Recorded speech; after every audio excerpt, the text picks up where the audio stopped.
Cool. Hi guys, I'm going to do another bootleg reaction today.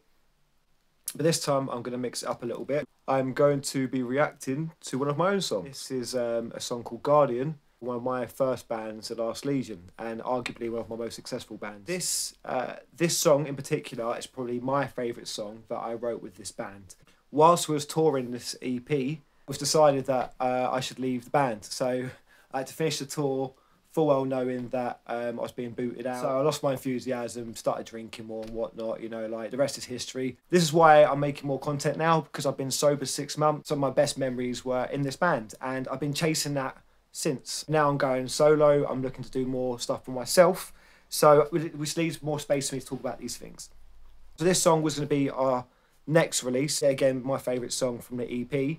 It's my favourite one because it's actually about my grandfather dying. When I was in high school, my granddad, who was one of my only stable male role models in my life, yeah, he had Alzheimer's or senile dementia.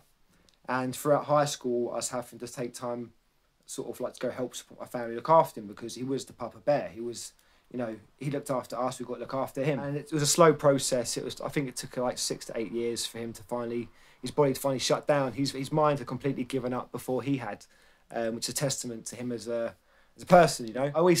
People that float in my circle have heard me before compare my lyrics to Horcruxes. I know it's bare nerdy, like I'm not even that big of a Harry Potter fan, but I like the concept of Horcruxes from Harry Potter. When I write songs and write lyrics, it allows me to really think about what upsets me or what dark place I'm in and put it into a really well structured and thoughtful and beautiful testament to those feelings, and I can leave them there. That's why I like the saying Horcrux, or like that sort of analogy, because this song helped me work through a lot of shit. And when I work through my shit, I use Chester Bennington and Jesse Leach as inspiration, because they always write ambiguously. They make their personal problems an open problem that everyone can gravitate to. So this song here, I try to hide the themes and try to hide what is upsetting me, but try painting pictures that if you look at the lyrics, and I'll go through them now with you, you'll see clear as day what I'm trying to say. So yeah, I'll stop waffling and let's just go through the song then. It's called Guardian. Originally called 1,000 Fathers, because 1,000 Fathers means grandfather. Gosh.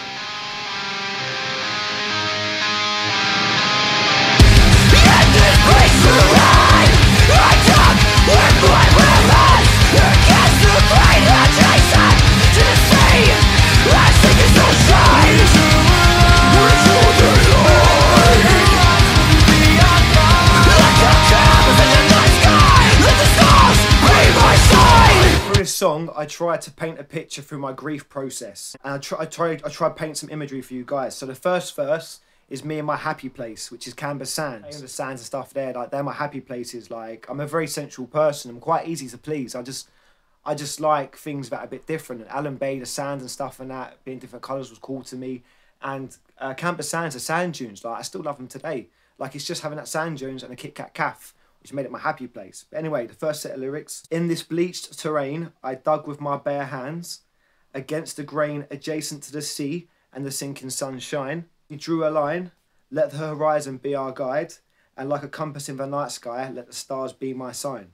So that's me painting a picture of me in my happy place on the beach, and try to use some analogies to paint that, but make it ambiguous like a struggle, or setting up for a disappointment. This next bit goes up to me questioning my belief in religion and stuff and that, because like even now, like I don't believe there's an afterlife, but like if I still want to talk to my granddad and sit and that, like I look up at the sky, because that's where you look, you know. If you're gonna fucking like have a moment, that's what you do.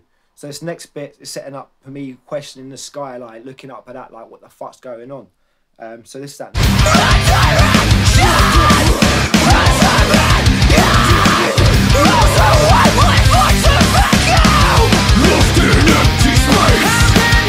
My direction burns a million miles away. My thoughts are vacuum, lost in empty space. So yeah, my direction burns a million miles away. Like I'm looking up the stars and like looking up for like spiritual guidance, but like what I'm looking towards is literally a million miles away. And I'm just lost in my thoughts because I'm not talking to no one. I'm working shit out of my head.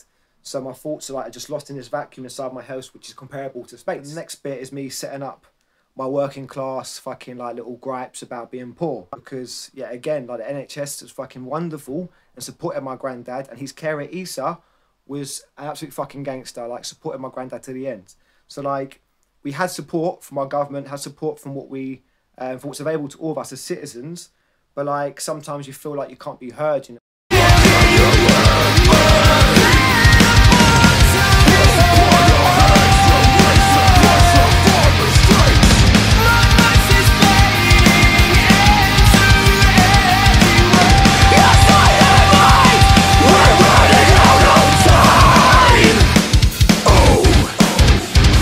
Can you hear me when I can't afford to be heard? The price upon our heads outweighs the price of our restraints. My voice is fading into empty words, out of sight, out of mind. We're running out of time. So again, the price upon our heads outweighs the price of our restraints. So it's the price we put on our heads, our value, our worth, our self-worth we put on ourselves is the thing that's holding us back. But sometimes we attribute that to financial wealth, because when we're feeling depressed and drinking and spending our money frivolously, that's the right word. I think I said it wrong, but you get what I'm trying to say. If you spend your money on drinking shit and that's not going to be helping you, like, you got the money to do better, but it's like your mental health that's restraining you back because you're seeing yourself in a different light. Like, you're not seeing yourself at your full potential.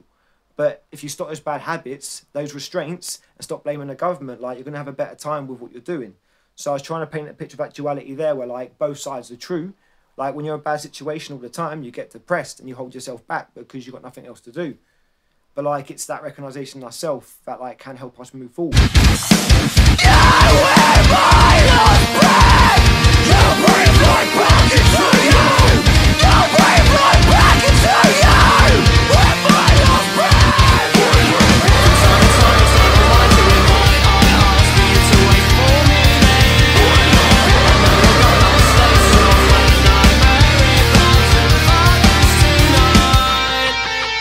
That's a bit, like, quite to unpack there, but it's quite obvious what I'm saying if you know the lyrics. And with my last breath, I'll breathe life back into you.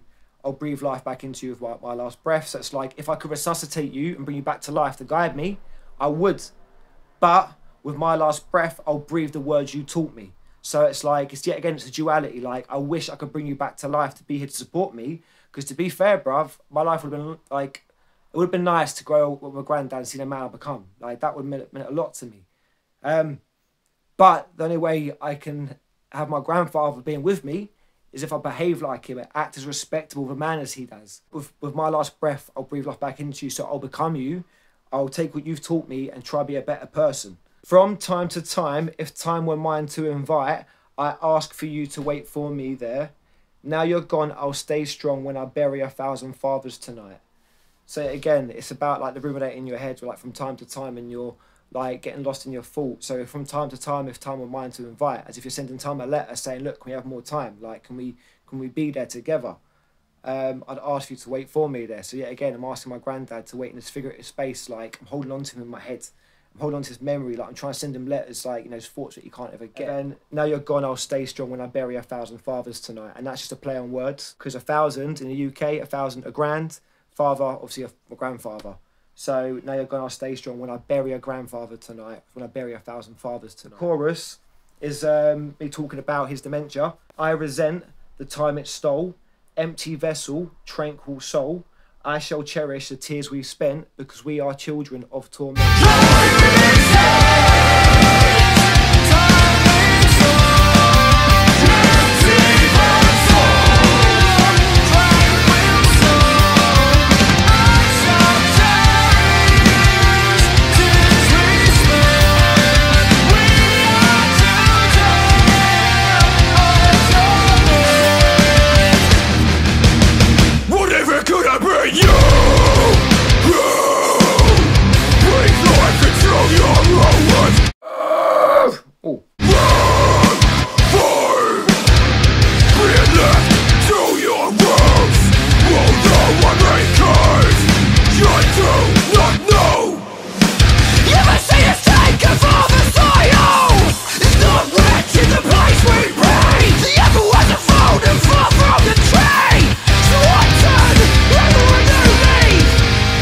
Right, so this is like my angry section. Like, this is me acting out anger, like blaming the world, blaming the granddad, blaming my family and shit and that, just acting out. But it's also my catchphrase section, because I like to do a little thing that Ollie Sykes does.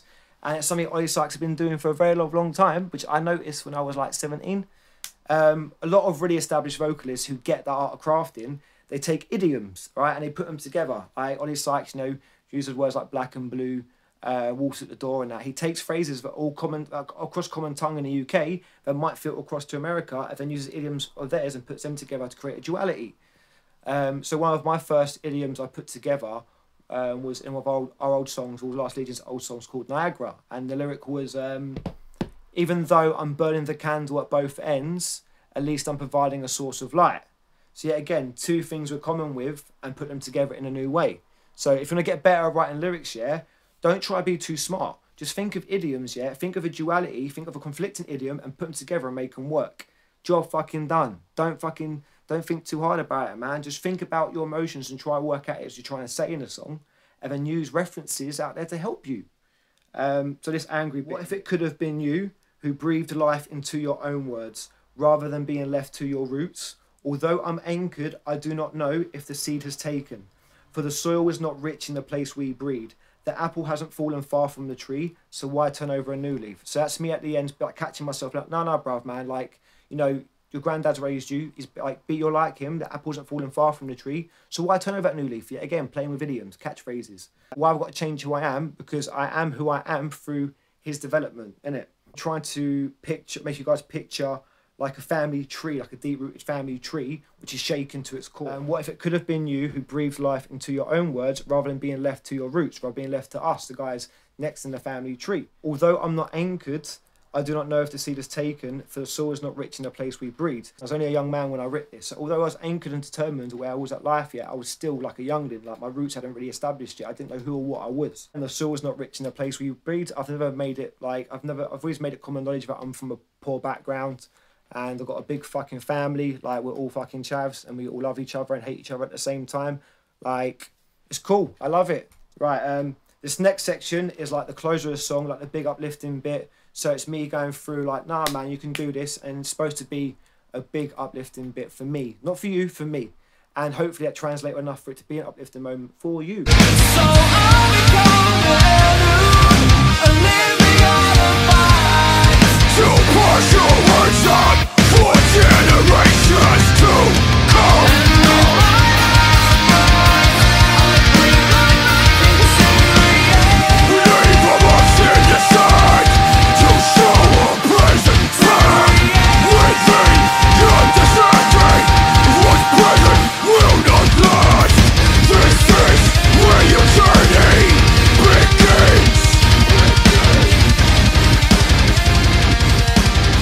Feels good, that bit, man. Like, I still remember this was the last song I ever played with these guys, and I broke down in tears after that. But like, after singing this bit at the end, I still felt formidable. Like this end of the song made me feel fucking formidable as fuck. So I'll become the heirloom, a living artifact, to pass your words on for generations to come. And with my last breath, I will breathe life back into you.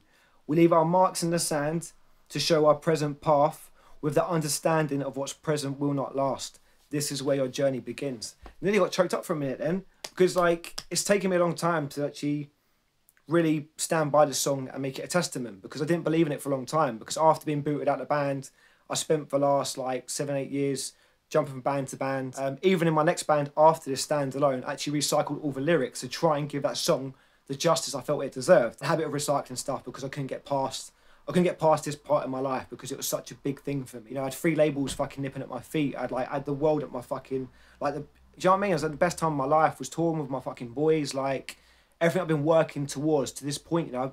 I've been around fucking Nolly's house from Periphery, recorded this fucking EP with him, like, I was gassed. I thought I'd do a reaction to this song, because I think it deserves more fucking credit than what I originally give it.